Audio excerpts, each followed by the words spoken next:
Bigard. 8h17 sur Europe 1, l'heure de retrouver Sonia Mabrouk et son invité ce matin, le philosophe Bernard-Henri Lévy, auteur de Sur la route des hommes sans nom, paru hier aux éditions Grasset. Bienvenue à vous et bonjour Bernard-Henri Lévy. Bonjour. L'effroi et la colère. Un policier tué par balle hier à Avignon lors d'une opération anti-stup. Toutes nos pensées, évidemment, vont à sa famille. Et maintenant, est-ce que certains discours qui accablent la police, qui la qualifient parfois de violente, de raciste, est-ce que ces discours, diriez-vous qu'ils créent les conditions de tel passage à l'acte ?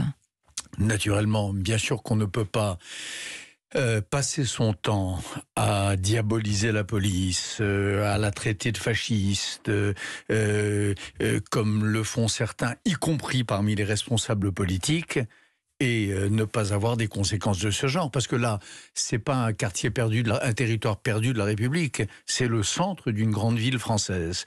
Donc c'est vrai qu'il y a un climat politique en France qui peut donner le sentiment d'un permis de tuer. Permis de tuer, c'est fort ce que vous dites. Un climat qui donne un permis de tuer. Qui peut donner l'impression d'un permis de tuer les détenteurs de l'autorité publique, parmi lesquels les policiers. Mais d'ailleurs, c'est un problème plus large. C'est les policiers, c'est les professeurs qui sont attaqués, ce sont les élus de la République. Rappelez-vous, à l'époque des Gilets jaunes, les permanences de parlementaires, les permanences d'élus qui étaient caillassés, qui étaient attaqués et qui étaient terrorisés. Donc il y a... Moi j'ai passé ma vie, vous savez, à analyser ce phénomène très étrange qui est une société qui se défait, un lien social qui se défait. C'est très intéressant ce que vous dites Bernard-Henri Lévy, parce que là j'entends le mot presque délitement, la tribune des généraux ex-généraux qu'on a beaucoup. Pourquoi Est-ce qu'ils ne dénoncent pas la même chose? Cela participe du délitement. Et ils participent du délitement.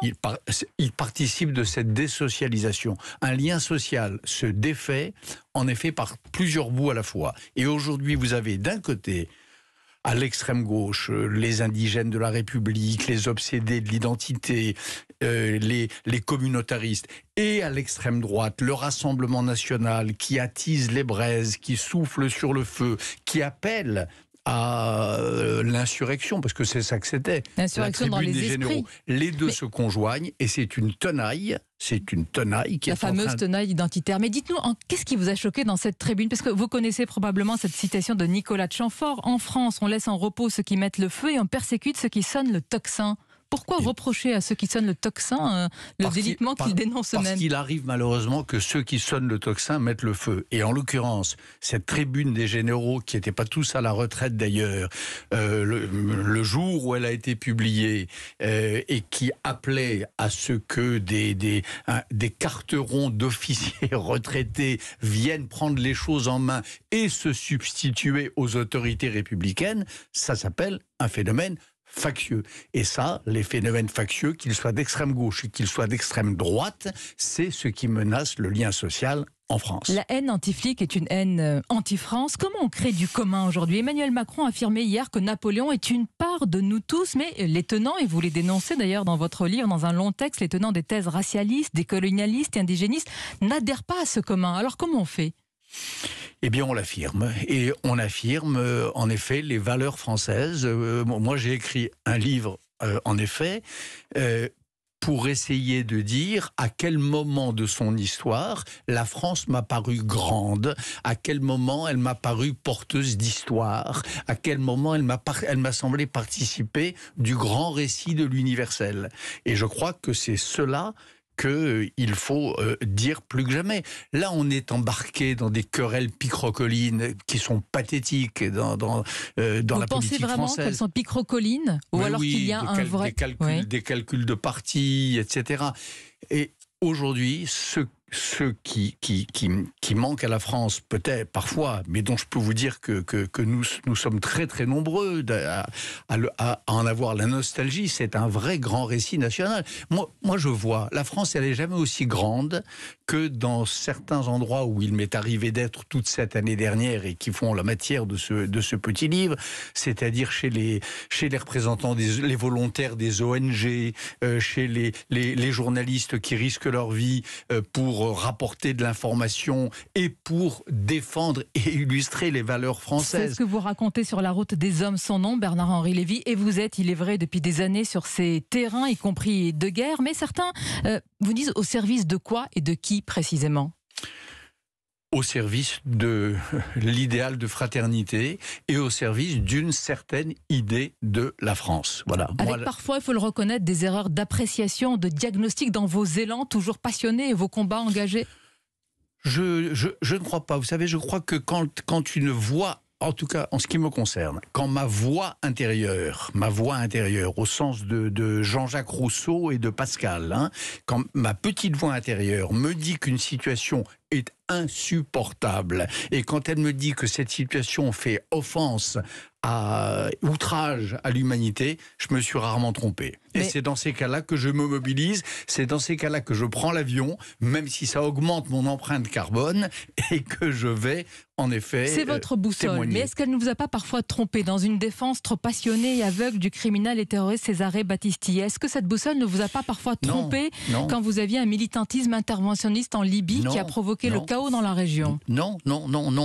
Vous dites non encore aujourd'hui? Bien sûr, ma boussole intérieure, globalement, vous parlez de j'ai jamais défendu tel ou tel terroriste, j'ai toujours défendu l'exigence de justice. Une certaine intelligentsia de gauche dont vous faisiez partie l'a soutenue. Il n'y a pas une certaine intelligentsia de gauche. Moi, j'ai toujours dit qu'il fallait faire l'histoire des Brigades Rouges et qu'il ne fallait pas, en effet, créer des boucs émissaires et venir chercher les gens 40 ans après l'histoire. Je crois aussi à la prescription. Je crois qu'à part les crimes contre l'humanité, je crois à ce principe sacré de la civilisation qui est la prescriptibilité des crimes.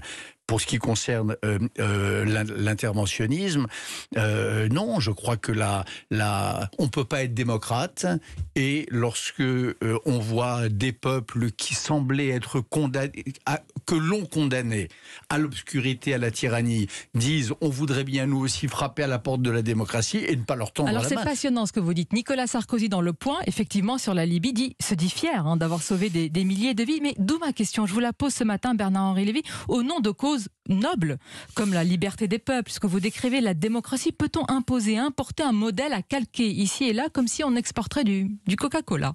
Enfin, vous croyez que la démocratie, c'est du Coca-Cola?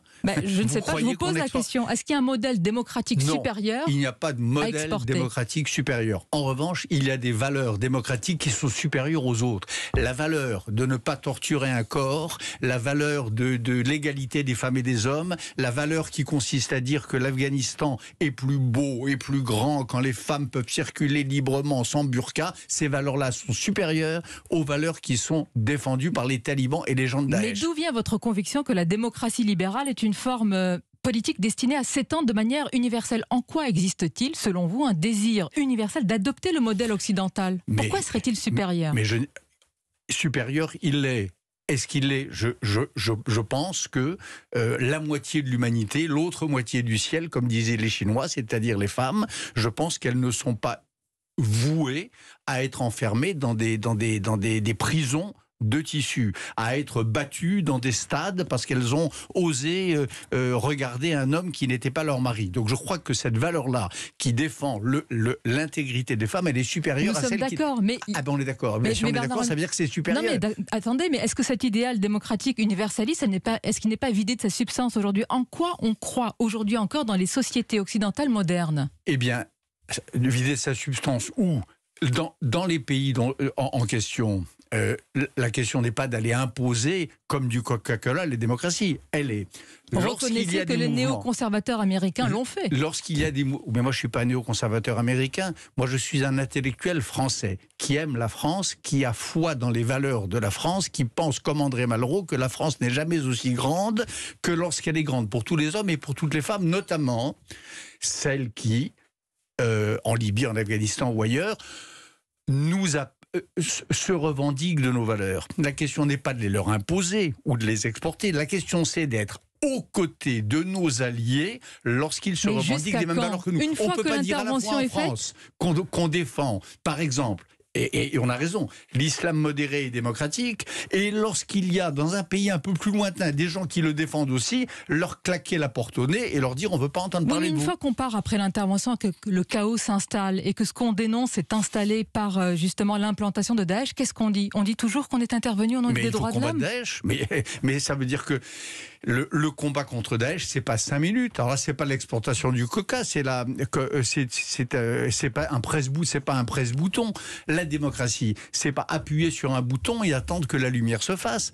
En effet, c'est un travail de longue haleine. Et si on ne se met pas dans la tête que le combat contre Daesh est une affaire de longue durée, qui se joue sur de nombreux terrains, qui se joue dans nos quartiers, mais qui se joue aussi en Irak, qui se joue aussi en Syrie, qui se joue en Afghanistan, alors on sera submergé par cette vague-là et par ceux qui les soutiennent. Parce que derrière Daesh, vous avez quoi? Vous avez des grands États, vous avez la Turquie, néo-ottomane, vous avez l'Iran qui veut renouer avec l'impérialisme perse. Et comment on les combat de manière idéologique en disant que c'est nous qui détenons un idéal démocratique? Vous croyez que ça suffit, Bernard-Henri Lévy, de l'idéal démocratique? Avec des mots, simplement? Mais pas du tout. Parce que vous croyez que les soldats français au Mali, vous croyez que les soldats occidentaux en Afghanistan, dont on s'apprête à réclamer le retour, ils ne sont que des hommes de mots. Ils font un travail remarquable, mais malheureusement, il y a le risque d'enlisement et de ne pas remporter cette guerre idéologique à la fin. Mais parce qu'on est habitué à l'idée que les guerres doivent se remporter à la minute. Encore une fois, les guerres sont longues, surtout quand elles sont prudentes, surtout quand elles sont économes en vies humaines, ce qui est le cas par exemple au Mali ou en Afghanistan. Ce sont des guerres économes. Et dans ce cas-là, en effet, elles sont nécessairement des guerres longues, mais des présences militaires longues. La géopolitique, la diplomatie, ça a différents instruments. Le cœur de l'affaire, c'est de montrer à celles et à ceux qui partagent nos valeurs que nous sommes à leur côté, qu'il y a en effet une chaîne de fraternité dont nous n'avons pas lâché l'extrémité. Et c'est ce que vous expliquez dans ce long texte sur la route des hommes sans nom, avec évidemment les reportages que nous connaissons, que nous avons lus notamment dans Paris Match. Mais l'important, c'est ce credo-là, parce que on ne s'en sortira pas. La France n'est pas une petite nation claquemurée et confinée pour l'éternité qui pourrait voir les orages se déclencher dans le reste du monde et être à l'abri de je ne sais quel ligne maginot intellectuel et moral. Merci Bernard-Henri Lévy. Il y avait beaucoup de passion ce matin. C'est le micro d'Europe 1. Je suis comme ça. Écoutez, qu'est-ce que je vais vous dire? On ne va pas me refaire, je suis ainsi. Voilà. Bonne journée à vous et à bientôt. Merci Sonia Mabrouk, il est 8h29.